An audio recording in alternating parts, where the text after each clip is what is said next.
Je fais cette fois-ci une vidéo avec une connaissance à moi, un ami dans la foi plus expérimenté, parce que je remarque parmi mes, j'allais dire anciens amis, mais bon, toujours amis, pour ceux qui veulent, conciliaires, ou d'autres que je vois dans des vidéos de très bonne foi, très fervents, priants, etc., faisant de toute façon de très bonnes choses. Ces personnes-là, donc, avec des préjugés, je dirais, simplistes, caricaturaux, sur le sédévacantisme, sur le terme qui lui-même est un peu barbare, sédévacantisme, déjà vous voyez ça accroche, donc tout de suite ça fait méchant, ça heurte, parce qu'évidemment on ne connaît pas forcément parmi les conciliaires, parmi l'église dite officielle. Bon. Et donc j'ai demandé à un ami, parce que moi je ne suis pas encore suffisamment expérimenté, et puis je risquerais de dire des bêtises, ou du moins dans les nuances, de répondre donc aux objections de ce que nous appellerions à présent la secte Vatican II. Bon, tout d'abord, avant de répondre à la première question, je voulais vous remercier de la confiance que vous m'accordez, et j'espère que je vais pouvoir répondre à vos questions. Je ne pense pas être la personne la mieux qualifiée pour le faire. Je vais répondre simplement, on verra bien. J'espère que je ne vais pas dire de bêtises. Et quand je ne saurai pas répondre aux questions, je ne répondrai pas. Je me suis référé à quelqu'un de très fervent, que j'admire beaucoup d'ailleurs dans sa conversion et dans ce qu'il fait, hein, et je cite son nom, non point pour le dénigrer, mais pour plutôt le féliciter de cette foi, mais qui est tout de même conciliaire et qui croit bien faire, en accusant. Mais là où il se trahit déjà, entre guillemets, c'est qu'il n'est pas capable lui-même, ou du moins il est comme moi, il n'est pas sûr d'eux, donc il se réfère lui aussi à quelqu'un d'autre, ou du moins à un site qui, à mon avis, fait des réponses à l'emporte-pièce, assez simplistes, pas toujours de bonne foi, je pense aussi. Donc cette personne que je connais, Emmanuel Play, donc je le cite puisque c'est de lui qu'est venue cette idée. J'ai vu ça sur son site à un moment donné, il fait de très bonnes choses, bon. Mais évidemment il pense qu'en toute obéissance, tout ce qui est critique Vatican II, eh bien, est automatiquement schismatique, hérétique, etc. Chose que nous, en fait, nous donnons dans l'autre sens vers Vatican II qui est sorti de l'Église. Il se réfère au site sur lequel je vais aller, que tout le monde connaît plus ou moins. Voilà, argument contre les sédévacantistes, évidemment ils suivent l'Église Vatican II. Donc, ils se sont crus, ou ils ont cru bien faire, en mettant des arguments contre les sédévacantistes. Je pense que d'autres ont fait mieux qu'eux. C'est un peu à l'emporte-pièce, et donc je vais juste citer leurs arguments principaux, du moins leurs propositions qui vont contre cela, contre l'Église Samparidem, l'Église de toujours en fait. Et mon ami y répondra beaucoup mieux que je serai capable de le faire. Moi, je me permettrai de mettre quelquefois quelques petites apartés personnelles, mais sans m'étaler, sinon ce serait trop long.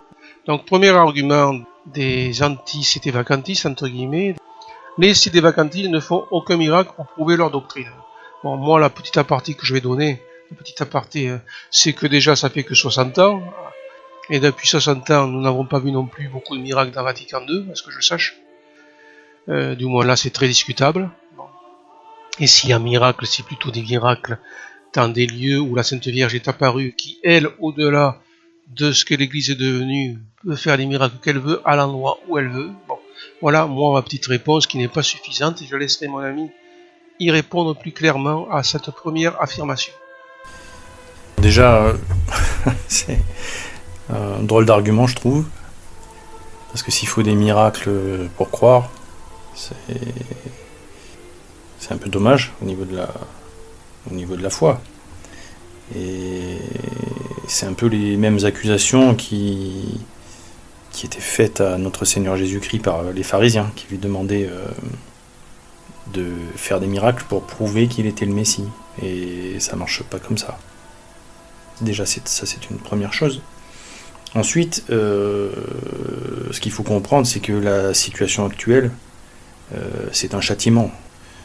Les catholiques, la plupart des catholiques sont frappés d'aveuglement.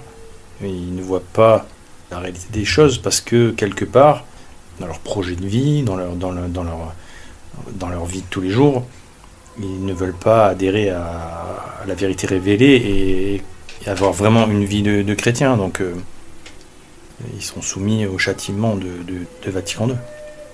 Donc il y a plusieurs niveaux de réponse. Et c'est une question, c'est une affirmation qui amène beaucoup de développement, parce que déjà, à quel niveau on situe le miracle, quoi. Quand on voit le nombre de conversions qu'il y a dans nos chapelles, de conversions miraculeuses, de gens qui viennent de très loin, si, des miracles, on peut dire qu'il y en a tous les jours dans les chapelles de la tradition. Ça, c'est plus des petits miracles. Ça, il y a des choses qui se passent tous les jours, mais c'est pas des grands miracles comme les miracles des apôtres. Mais je pense que c'est parce qu'on n'est pas allé encore au bout du châtiment, et que on n'a pas assez de gens qui veulent rétablir la royauté sociale de notre Seigneur Jésus-Christ. Et par contre, une fois que les choses seront lancées, à ce moment-là, on assistera certainement à des miracles énormes pour rétablir la situation, et pour montrer que la situation qui arrivera miraculeusement sera vraiment la volonté de Dieu. Là, actuellement, on est plutôt dans la situation que dit le Christ: vous demandez des signes, mais le seul signe que vous aurez, c'est le signe du prophète Jonas, parce que on sait que l'on va vers les châtiments, ils ont été annoncés, on les voit, on les palpe aujourd'hui, et les gens ne veulent pas voir ça. Donc pourquoi notre Seigneur ferait en sorte qu'on ait des miracles pour pouvoir convertir les gens? C'est comme dans la parabole du mauvais riche et de Lazare. Le mauvais riche qui souffre énormément, qui est en enfer, demande à ce qu'on aille prévenir son frère pour qu'il ne subisse pas les mêmes... Bon, c'est une parabole, parce que s'il est en enfer, normalement, il s'en fiche complètement que son frère aille en enfer. Mais bon, dans la parabole, il demande à ce qu'on aille prévenir son frère de ce qu'il risque s'il continue à mener une vie comme il l'amène. Et Dieu lui dit, non, de toute façon, même si on lui dit, même s'il voit des miracles, il ne se convertira pas. Donc c'est un argument qui n'est pas un argument. C'est pas parce... Si demain, chez les sédévacantistes, comme ils nous appellent, on voit des miracles, ils vont dire, vous voyez, les sédévacantistes dans leur chapelle, c'est diabolique, c'est des prodiges qui se passent, et c'est toujours la même rengaine. Le Christ, c'était la même chose. S'il faisait des miracles, les pharisiens et les scribes disaient qu'il agissait au nom de Belzébuth, et quand ils voulaient le dénigrer, ils lui disaient, fais un miracle comme ça, pour nous prouver que t'es le Christ. Bon, c'est vieux comme le christianisme, ce genre d'argument. Il dit là, le sédévacantisme déjà condamné par Pie IX. Alors, évidemment, là, il y a déjà confusion, parce que Pie IX, lui, condamnait des personnes qui, après le concordat, s'étaient mis en dehors à cause des prêtres jureurs. Enfin, bref, il y a là aussi une totale mauvaise foi, un raccourci simpliste, en transposant sur des oppositions, donc des vieux catholiques liés au concordat, dans un contexte complètement différent qu'il faudra développer, et je laisse ce soin à mon ami. Mais là aussi, c'est trop facile de la part du site qui fait ce raccourci vraiment trop facilement. Bon, là, c'est vrai que il y a soit de la confusion, soit une volonté de tromper les gens qui vont sur ce site, en se servant d'une encyclique de sa sainteté Pie IX. Donc, en l'occurrence, Etsi Multa Luctuosa, qui condamnait les vieux catholiques, qui rejetaient le concile du Vatican, qui était parfaitement orthodoxe et de bonne doctrine, et en nous opposant l'argument que nous faisons la même chose, en rejetant le pseudo-concile Vatican II, dont les textes comportent plusieurs hérésies manifestes. Nous, au contraire, on défend l'infaillibilité pontificale qui a été approuvée lors du Concile du Vatican, et on la défend de toutes nos forces. Ce que les gens de la secte post-Vatican II ne font pas, au contraire. Il n'y a qu'à voir le syllabus, justement, puisqu'il parle de Pie IX. Les doctrinaires de Vatican II l'ont déclaré eux-mêmes. Certains textes de Vatican II sont un contre-syllabus, donc en opposition avec ce qu'a condamné sa sainteté Pie IX, auquel se réfère ce site. Donc s'il se réfère au magistère de Pie IX, qu'ils aillent jusqu'au bout, qu'ils aillent voir ce qu'il a dit, qu'ils le comparent à ce qui est écrit et proposé par le pseudo-concile Vatican II, et qu'ils en tirent les conclusions qui s'imposent. Un pape ne peut pas enseigner l'erreur.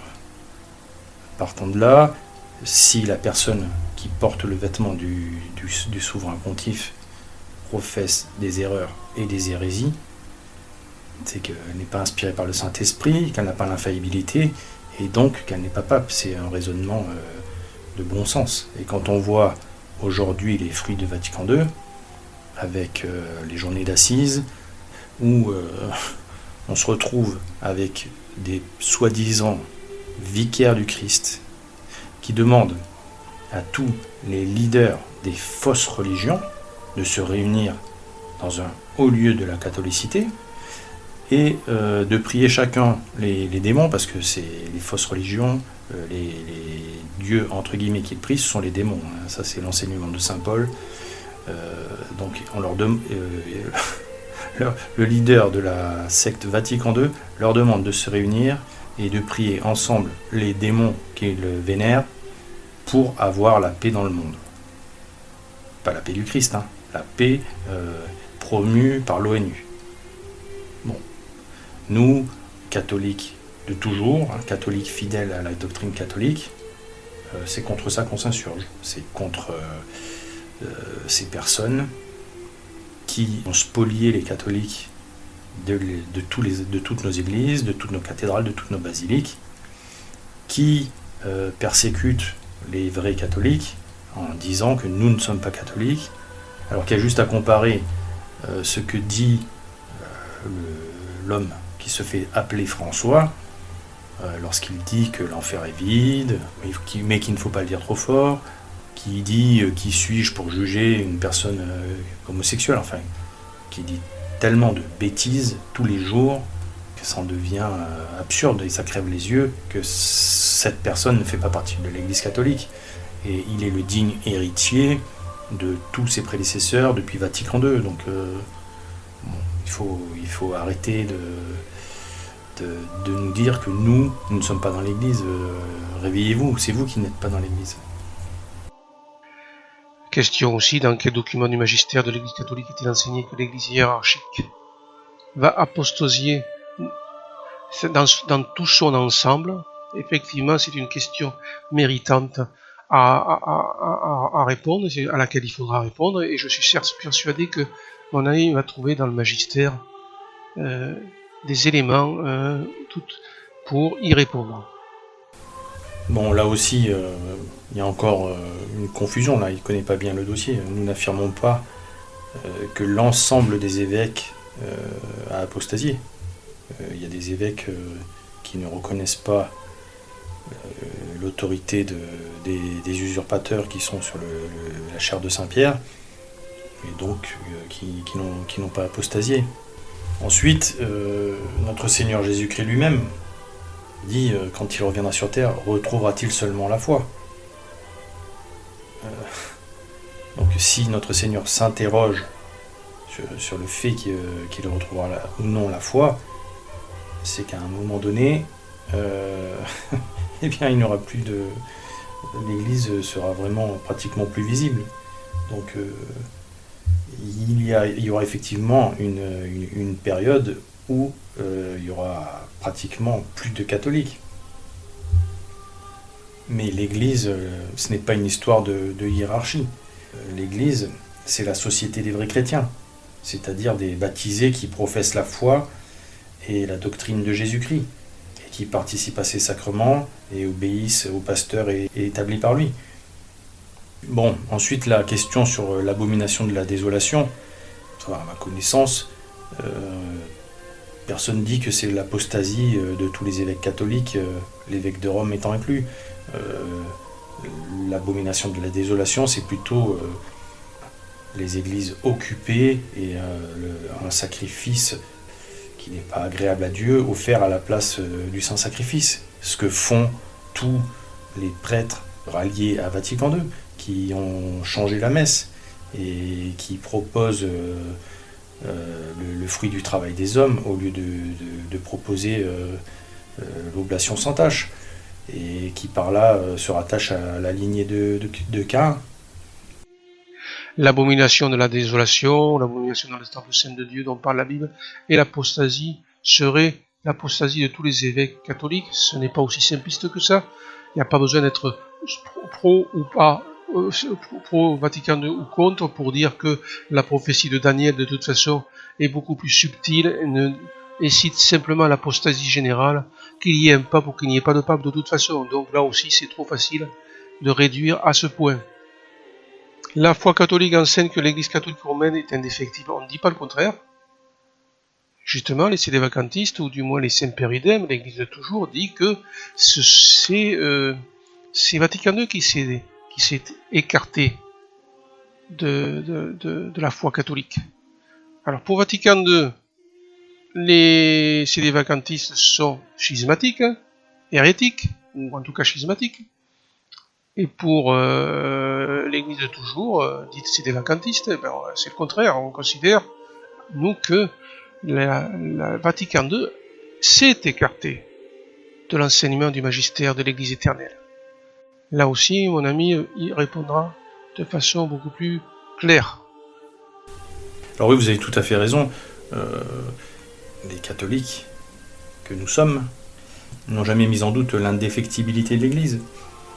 Cette promesse du Christ qu'il sera toujours avec son Église et que les portes de l'enfer ne prévaudront pas contre elle. Non, nous pensons que l'Église restera essentiellement ce qu'elle est jusqu'à la fin des temps. Elle requiert cette indéfectibilité, au moins qu'un petit restant de croyants existe jusqu'à la fin du monde, et aussi, en parallèle, qu'un vrai pape n'enseignera jamais avec autorité l'erreur à l'Église tout entière, comme le font les pseudo-papes de la contre-Église post-Vatican II. En aucun cas, l'indéfectibilité de l'Église nous garantit que dans les derniers temps, il n'y aura jamais une secte qui va éclipser l'Église, qui va prendre sa place et qui va détourner l'immense majorité des fidèles de la véritable Église catholique. Ça s'est déjà passé dans l'Ancien Testament, avec la crise des Maccabées, et ça s'est passé dans l'Église. Au temps de l'arianisme, l'Église elle avait quasiment disparu. Et saint Athanase, lui, il déclarait que si les catholiques fidèles à la tradition seraient réduits à une poignée, ça serait tout de même eux qui seraient la véritable Église de Jésus-Christ.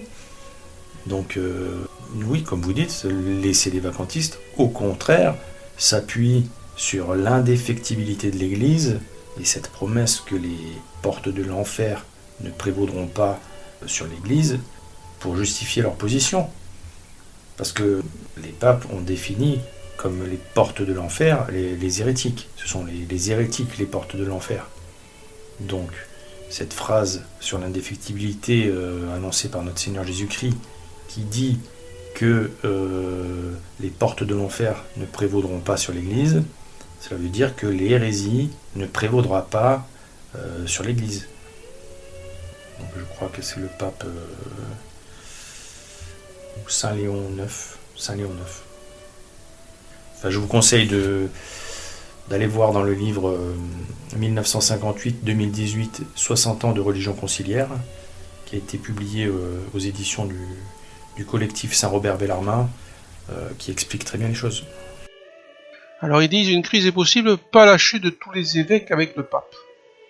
Bon, là aussi, eh bien, il y a d'abord eu l'opposition de Monseigneur Lefebvre, même si sa position est restée quelquefois ambiguë. Donc, il y a des évêques qui ont disparu dans la nature, d'autres qui ont arrêté sans doute leur sacerdoce par désespoir. Donc c'est déjà pas si simple que ça. Mais il est évident que pour nous, l'Église de toujours, on considère qu'effectivement la majorité de l'Église qui a suivi Vatican II, qui n'est plus l'Église, eh bien la majorité du clergé n'a pas osé dire non, de peur justement d'être excommunié considérant que le pape ne pouvait pas ne pas être le pape. Le problème, tout vient de là. Mais il y a, et je laisse le soin à mon ami d'y répondre, il y a le fait que l'Esprit Saint ne pouvait pas être là pendant le Concile Vatican II par punition de l'apostasie qui était déjà en train de se répandre dans le monde. Alors peut-être que là, je ne suis pas assez clair ou que ma réponse laisserait à penser des choses fausses. C'est pour ça que je laisse ce soin à mon ami, encore une fois, d'y répondre plus clairement que moi. Alors là, c'est vraiment une question complexe, parce qu'on ne peut pas considérer que à la sortie du entre guillemets concile Vatican II, tous les évêques sont sortis de là apostats, parce que c'est simpliste et c'est faux. La majorité d'entre eux n'avaient pas compris ou pas vu où cela allait les amener, justement à cause de l'autorité du entre guillemets souverain pontife, que eux pensaient être le souverain pontife parce qu'ils n'avaient pas les connaissances que l'on a aujourd'hui. Et donc, vu qu'il a le charisme de l'infaillibilité, il pensait que les textes pouvaient être interprétés d'une manière orthodoxe. Et que s'il y avait des choses qui étaient un peu ambiguës, il fallait les interpréter d'une manière orthodoxe. Donc ça, c'est une position qui fait qu'au départ, certains évêques ont un peu tiqué, mais en ne voyant pas le mal que ça allait propager. L'autre jour, j'écoutais une interview du Père Jacques dans l'émission d'Adrien Bozzi, où le Père Jacques, lui, disait aussi que certains évêques ne parlaient pas bien latin et n'avaient pas bien compris tous les textes de Vatican II. Donc on ne peut pas dire qu'en sortant de là, ils avaient dit on adopte une doctrine, des doctrines hérétiques. Souvent, ce sont des hérésies subtiles qu'il a fallu du temps pour voir, et en plus, comme vous l'avez mis en avant, l'esprit d'obéissance et de soumission au souverain pontife fait que ces évêques étaient un peu piégés par cette situation. Et en plus, il y a la vertu de prudence qui fait qu'on ne va pas prendre des décisions à chaud en disant non, c'est hérétique, anathème. Les évêques de l'Église catholique, ils n'agissent pas comme ça. Ils sont obligés de prendre un certain recul. Ensuite, oui, c'est vrai ce que vous dites pour qu'il y a eu un châtiment d'aveuglement. Ça, c'est suite au conclave en fait de 1958, où au départ, ce n'est pas Monsieur Roncalli qui était élu, qui était le candidat des loges, hein, clairement. Hein, donc le candidat qui était là pour infiltrer l'Église et la détruire de l'intérieur. Donc c'est pas lui qui était sorti élu du conclave. Au départ, c'est le cardinal Siri qui a été élu, mais les cardinaux ont fait pression sur lui en le menaçant, lui et sa famille, et en menaçant de faire schisme aussi, en disant que si c'était le cardinal Siri qui devenait pape, vu qu'il était plutôt conservateur, ça allait poser des gros problèmes derrière le rideau de fer. Et donc ces messieurs, dont une partie étaient des infiltrés, on pensait que ils étaient plus aptes à juger de qui devait prendre cette place que le Saint-Esprit, puisque le candidat désigné par le Saint-Esprit, ils l'ont rejeté, et c'est un sacrilège énorme, puisque avant le conclave, ils ont assisté à une messe pour demander l'aide du Saint-Esprit, ce qui n'a pas manqué de faire le Saint-Esprit, et quand son candidat est sorti, Ils ont dit non, on ne veut pas de celui-là. De toute façon, avec l'infaillibilité pontificale, que ce soit Pierre, Paul ou Jacques, ça sera la même chose, il aura l'infaillibilité. Et là, on voit l'impiété du raisonnement de ces hommes qui sont contaminés par l'esprit démocratique, qui veut que la majorité a raison. Donc, pour eux, peu importe le candidat qui sortira avec une majorité, ça sera le bon, même si on a rejeté le candidat du Saint-Esprit. Ça montre une grande impiété, et cette élection ne pouvait pas apporter de bons fruits. Donc, il y a cette expression qui dit « le poisson pourri par la tête ». Ben là, c'est vraiment tout à fait adapté. Donc, on a les cardinaux qui rejettent le choix du Saint-Esprit, et après, ça redescend en cascade. Le pseudo-concile Vatican II est convoqué, il y a des débats, un coup d'État pendant cette espèce de concile où tous les travaux préparatoires sont jetés à la poubelle pour se focaliser sur d'autres problèmes, pour installer la révolution dans l'Église. Et c'est ce que dit le cardinal Suenens, qui en est très content. Il dit Vatican II, c'est 1789 dans l'Église. Bon, ben, on ne peut pas être plus clair. Objection au Portugal, le dogme de la foi sera préservé. Ils disent que il n'y a aucune différence substantielle. Bon, effectivement, là, je ne saurais trop quoi répondre. Je trouve qu'ils cherchent un petit peu des poux dans la tête par rapport à ça. Bon, je ne dirai rien de moi-même. Je laisse ce soin à mon ami s'il a quelque chose à y dire ou si cette question, en fait, est inutile. Alors là, c'est une bonne objection. C'est vrai que je me suis souvent posé la question qu'est-ce que la Sainte Vierge a voulu dire par là ? J'avoue que je n'ai pas de réponse. Pour moi, il y a un mystère. Mais je peux pas dire autre chose. Hein. C'est vrai que là, j'ai aucune réponse à apporter. Pour moi, je ne sais pas ce que la Sainte Vierge a voulu dire là. Peut-être que dans la suite du message qui a été occulté par M. Ratzinger et ses complices, les choses se seraient expliquées. Mais là, juste avec cette première phrase, c'est vrai que ça reste mystérieux. Bon, après, c'est ce qu'il faut savoir, c'est que le troisième secret de Fatima a été falsifié par Ratzinger, donc alias Benoît XVI, et qui nous ont sorti un faux message, et qui a des preuves de leur mensonge. Monsieur Ratzinger accorda une interview le 11 novembre 1984 à Jésus Magazine, à une époque où il s'exprimait en tant que cardinal à la tête de la congrégation pour la doctrine de la foi.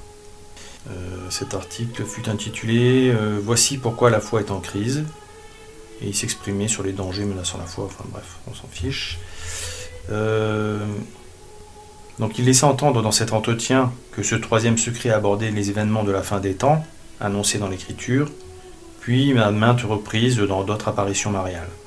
Et il précisait que c'était pour éviter de susciter chez les fidèles une confusion entre respect des prophéties religieuses et recherche de sensationnalisme que le troisième message ne serait pas publié.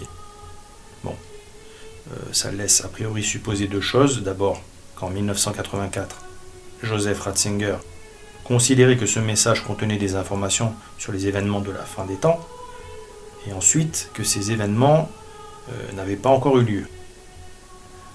Mais le problème, c'est qu'il y a une autre interview, le 26 juin 2000, donc 16 ans plus tard, où il affirme que le troisième secret ne traitait que d'événements passés, dont l'apogée serait la tentative d'assassinat du pape en 1981, et qu'il ne contenait aucune prophétie concernant le futur.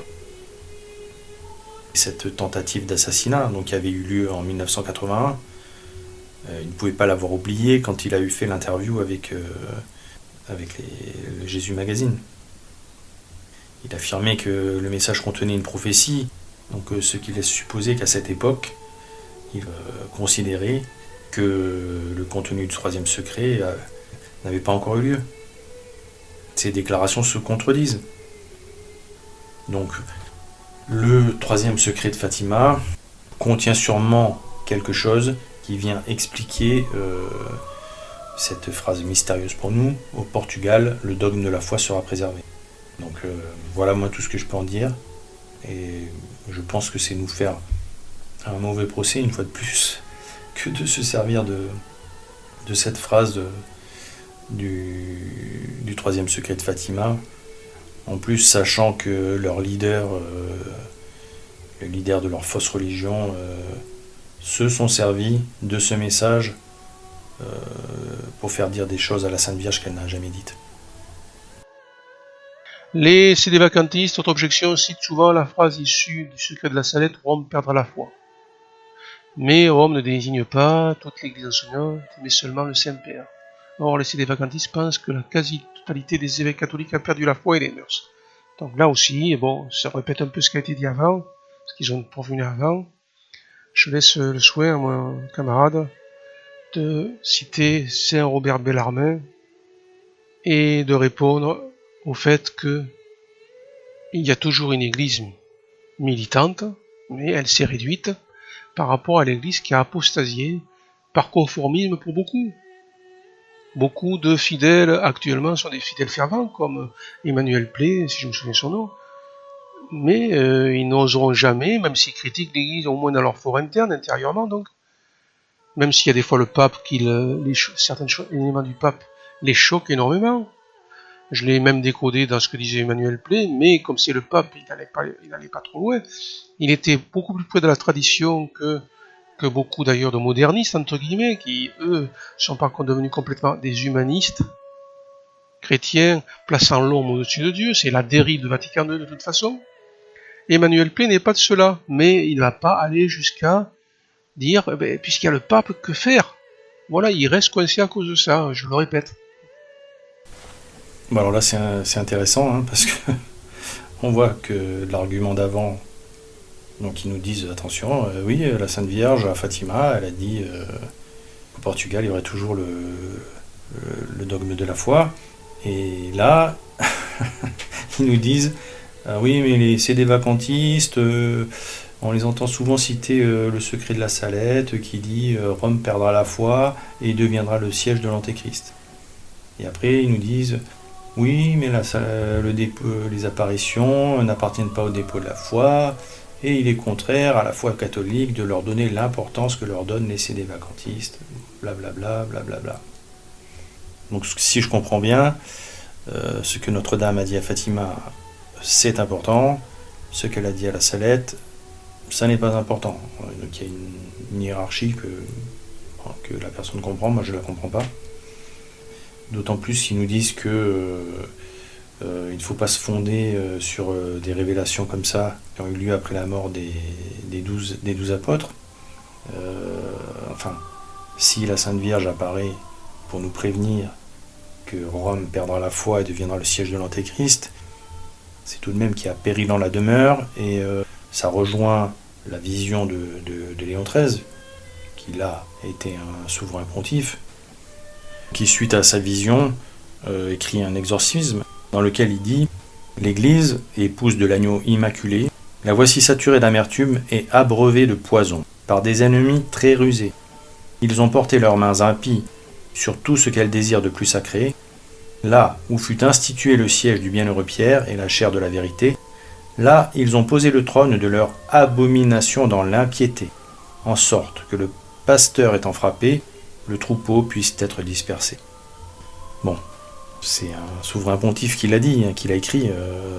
Il parle bien de poser sur la chair de vérité le trône de leur abomination dans l'impiété. Et il n'y a qu'à voir le siège sur lequel s'assoit le leader de l'église post-Vatican II, dans la salle atroce, là, Paul VI, avec derrière la statue de la résurrection. C'est visuel, quoi. Ça se voit que c'est le trône de l'impiété, le trône de l'abomination. Enfin, nos anciens, s'ils étaient arrivés dans cette salle de conférence, en voyant ça, ils se seraient signés tellement ils auraient trouvé ça abominable. Quant à la durée de vacances et d'occupation du siège par un antipape, je vois pas en vertu de quoi il y a une date minimale ou maximale. Non, c'est écrit nulle part non plus que C'est peut-être que quelques années, ou une année, ou 3 ans, ou 5 ans. C'est absurde. C'est absurde. La chose, c'est que cette situation, c'est un châtiment.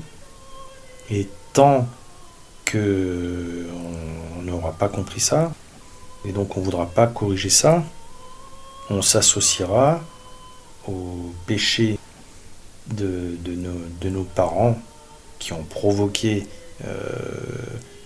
la colère de Dieu et qui a fait qu'il nous a frappé de ce châtiment terrible qui est l'aveuglement de quasiment toute l'Église. Eh bien, ça continuera. Pour que le châtiment soit levé, qu'il faut qu'on se dresse, il faut qu'on ouvre les yeux sur cette situation et qu'on demande pardon au bon Dieu, qu'on cherche à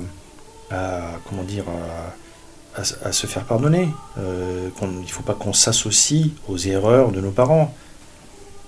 Par le baptême, nous sommes devenus les enfants adoptifs de Dieu. Eh bien, il faut que nous nous comportions comme de dignes enfants et que nous rejetions les erreurs de nos pères pour nous rattacher, de nos pères charnels, pour nous rattacher à notre Père céleste, comme nous avons promis de le faire lors de notre confirmation, en devenant des soldats de la milice du Christ. Continuons, les sédévacantistes refusent de croire à la stabilité de l'Église catholique romaine. Bon. Alors, il reste à définir ce qu'est la stabilité, ou si, là aussi, il joue sur les mots. Mon ami répondra aussi. De même, pour premier aspect, continuité de l'Église considérée dans sa constitution même, continuité de l'Église considérée dans la succession même de ses chefs. Bon, c'est vrai que c'est un sujet un peu complexe qu'ils soulèvent et qu'ils ont raison de soulever. Bon là, c'est carrément ce qu'on appelle l'inversion accusatoire. On nous accuse, nous, catholiques, de ce que font les conciliaires. Nous, au contraire, on croit profondément à la stabilité de l'Église catholique. Mais ce qu'ils ne veulent pas comprendre, c'est que c'est pas le nombre qui fait l'Église catholique. C'est la qualité de sa doctrine et de sa foi. C'est la foi que les catholiques qu'il reste, le peu de catholiques qui restent, c'est là qu'est l'Église, et c'est là qu'est la stabilité de l'Église, parce que nous, on a la même doctrine que les catholiques depuis toujours.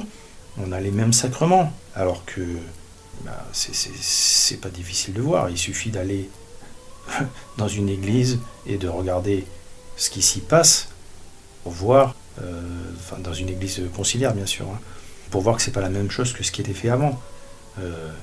On est tous appelés dans notre vie à assister soit à les funérailles d'un collègue, soit un mariage, et toutes les cérémonies conciliaires auxquelles on peut assister, mais il n'y a jamais d'unité, c'est jamais la même chose.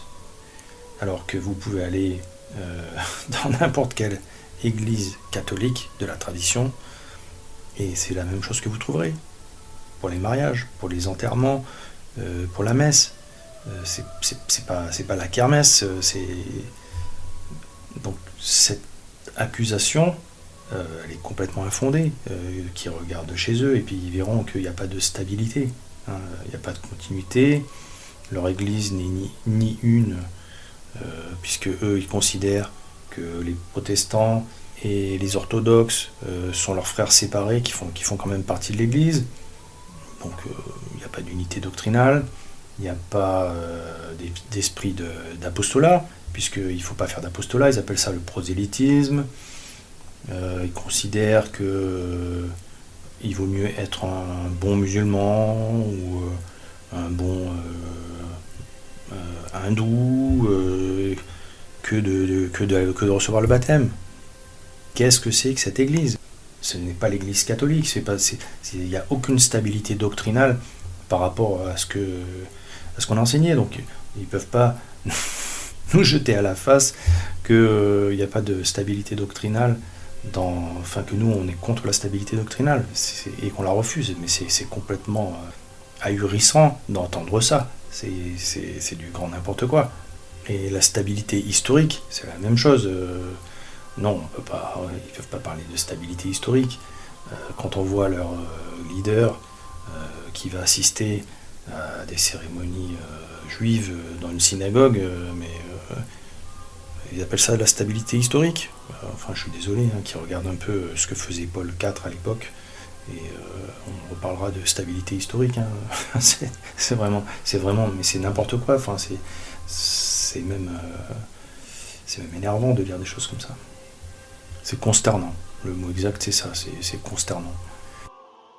Autre objection, les sédévacantistes ne sont pas d'accord entre eux. Alors là, effectivement, on touche un point, c'est vrai, que pour ma part, je trouve vrai. Mais c'est pas parce que les sédévacantistes ne sont pas d'accord entre eux sur des nuances, tout comme on pourrait dire la même chose chez les vaticanistes de Vatican II, quoi. Les officiels. Là aussi, les chrétiens ne sont pas d'accord entre eux sur tout. Donc c'est une fausse question, en fait. Qu'il y ait ensuite des nuances, effectivement, parce que les sédévacantistes, entre guillemets, l'Église de toujours n'a plus de pape qui pourrait de temps en temps faire le haut-là en disant arrêtez de vous chamailler sur tel et tel point, puisque c'est vrai qu'on n'a plus de chef, effectivement, il peut y avoir une dérive, il faut le reconnaître, de certains aspects qui sont secondaires, en fait, de certaines chamailleries qui sont des enfantillages, puisque il n'en a jamais été prétendu que les sédévacantistes, ou que les chrétiens, tout simplement, authentiques, même si j'ose dire, ou du moins sincères, profondément, ne soient pas exempts de défauts. Donc c'est trop facile de dire ils ne sont pas d'accord entre eux. Qu'est-ce qu'il veut dire par là? C'est une affirmation qu'on pourrait retourner chez Vatican II. Donc là, il y a un aspect humain qui est ridicule à ressortir, je trouve. Mais bon, on peut y répondre peut-être, mon ami répondra mieux que moi, encore une fois. Alors ça, c'est l'argument. C'est drôle. Oui, c'est vrai que les sédévacantistes ne sont pas d'accord entre eux. Et dans l'Église catholique, il y a eu des grandes controverses. Il y a même eu des ordres religieux où il a fallu que le pape arbitre. Entre les franciscains et les dominicains, par exemple, ça a été la guerre. Ce qu'on appelle le sédévacantisme pour discréditer notre position, c'est juste un constat. Nous constatons que les hommes qui se succèdent depuis 1958 sur le siège de Saint-Pierre professent des hérésies et ne sont manifestement pas des souverains, des successeurs légitimes de Saint-Pierre. Donc, on en tire le constat qu'actuellement, le siège de Saint-Pierre est vacant et qu'un certain nombre de sièges épiscopaux sont vacants aussi pour les mêmes raisons, parce que certains évêques ne sont pas des évêques en fait. Soit qu'ils aient apostasié, soit qu'ils n'aient pas reçu des sacrements valides, qui fait qu'ils ne sont pas évêques, même si au préalable ils avaient été validement ordonnés prêtres. Donc c'est les vacantistes, quelle que soit notre position, on est d'accord que ces hommes-là, qui se présentent à la face du monde comme étant les vicaires du Christ, sont des imposteurs, et même pire que des imposteurs, sont des exterminateurs, parce qu'ils entraînent des millions d'âmes en enfer, en les trompant, en les laissant pécher, en leur disant allez-y, péchez, c'est pas grave, de toute façon tout ça c'est fini, maintenant tout le monde, il y a personne qui va en enfer, l'enfer est vide. Ce qui est faux évidemment.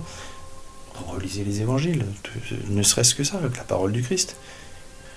Des passages où il parle de la géhenne de feu, où il dit que il y a des gens qui vont en enfer. C'est vraiment lamentable. Ces gens-là sont des exterminateurs, sont des antichrists. Ils sont des suppôts de Satan. Et sur ce point-là, tous les sédévacantistes sont d'accord.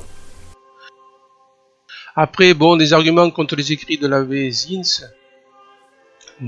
Dira coordonné par Marcel Lefebvre, puis exclu du séminaire d'Ancône.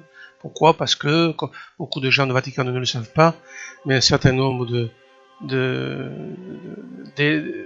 d'aspirants prêtres à Ancône, puisque c'est créé par Monseigneur Lefebvre dans les années 70, si je ne me trompe pas, assez rapidement après le concile en tout cas, eh bien, un certain nombre se sont rendus compte que les positions de Monseigneur Lefebvre étaient ambiguës, et soit ont été chassés, entre guillemets, par Monseigneur Lefebvre, qui croyait bien faire, bien entendu, soit sont partis d'eux-mêmes, ça faut le savoir aussi, et sont devenus des non-unacum, c'est-à-dire, mais sans passer, n'étant plus dans la fraternité Saint-Pilice créée par Monseigneur Lefebvre, issu du séminaire d'École. Bon, là, il y a encore beaucoup de choses à dire que beaucoup d'ailleurs de gens de Vatican II ne connaissent pas.